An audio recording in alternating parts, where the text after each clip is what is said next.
So here's my version of chicken enchiladas the easy way.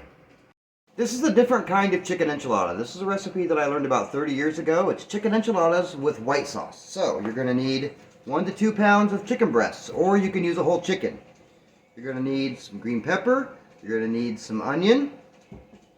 You're going to need 2 cans of cream of mushroom or cream of chicken soup. Obviously you're going to want tortillas. I prefer flour tortillas and I really like chi-chis, but that's just me. And then you're going to want your spice mix blend. The blend that I have is going to be down in the description below. So the first thing you're going to do is you're going to get your chicken ready for shredding. So you're going to boil it for about 30 minutes. While you're waiting for your chicken to cook, go ahead and dice your vegetables. Now we only need a half a cup of green peppers. So once you're done and you dice the whole thing up, put them on some parchment paper on a cookie sheet and then pop them in the freezer. And you leave them in the freezer until they flash freeze, then you can put them in a Ziploc bag and use them as you need them. Okay, after your chicken is boiled for 20 minutes to half an hour, you're going to want to shred it. You can either use your fingers or 2 forks. Take off a piece and just start scraping along with the line of the meat, and it will shred up really nice and fine.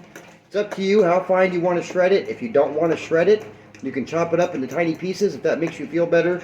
But for the next part of the process, you're going to find that shredded is going to be a lot better to work with. So once it's all done, it should look about like this. Okay, so now that your chicken is nice and shredded, you're going to add about half of your spices.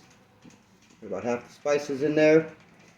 You're going to put a nice healthy dollop of your cream of mushroom or cream of chicken soup in there, but you don't need to put the whole thing in there. I usually put about half. Then you're going to take your half a cup of onion and your half a cup of green peppers.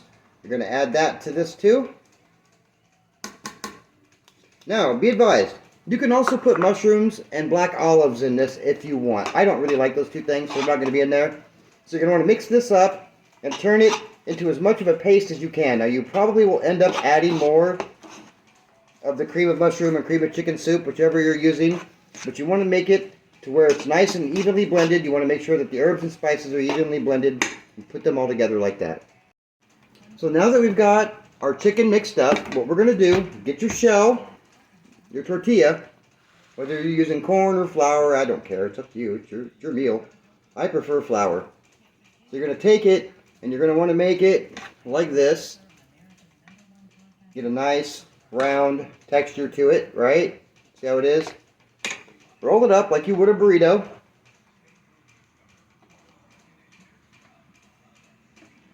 And then set it in your pan. Put it in your pan like this. And depending on what kind of pan you're using, you're going to want to fill it up. So once I get these filled up, I'll show you what my tray looks like. I have them all packed. They're in the pan. I did have some meat left over, so what do you do with the extra meat? I labeled mine as chicken taco meat. I put it in a Ziploc bag. I had a little bit left over. I'm going to freeze it like this, and at a later time, if I want tacos, if I want to turn it into nachos, if I want to use it as anything, you can even add it to chicken noodle soup. It'd be a great addition for any of that. It'll be a very versatile and useful meat to have for later. Here's what we do next. So what we're going to do is we're going to take the leftover cream of mushroom soup or cream of chicken soup, whichever you chose to use. We're going to put that in a bowl.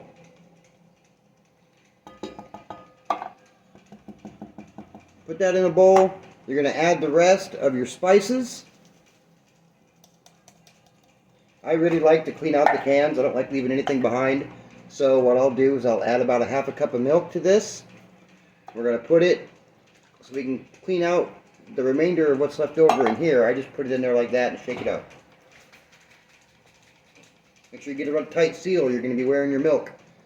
Pour the rest in here. Don't add all of it. You want to make sure. You don't really want this to be super thick. Mix it as well as you can. This will be good. I ended up using about a 1/4 cup of milk. If you run it too soupy, it'll kind of run into a mess. So I'm mixing. You want a nice consistency on it. Okay, so I ended up using a whole half cup of milk. Mix it as well as you can. You can use a whisk, but I was in a hurry. A whisk could probably get you better texture on it, but this will do for what it's good enough for who it's for, which is me. Oh, it's been done. Been in there for half an hour. Doesn't that look really tasty? So you just take some,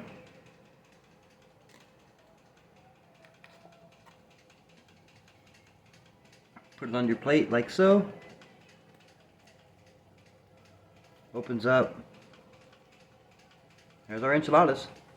Let me know what you think of this recipe, and if you'd like to see me do more food stuff, let me know in the comments.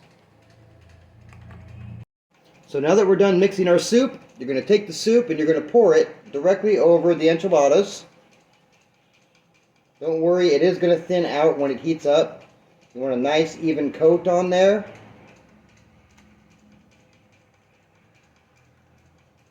And then there's an ingredient that I forgot to mention. I'm going to show you here in just a second what we're going to do with the rest of it. You really want to get a nice layer on there. The sauce is part of the appeal to this meal, as far as I'm concerned. So get it nice and covered up. There.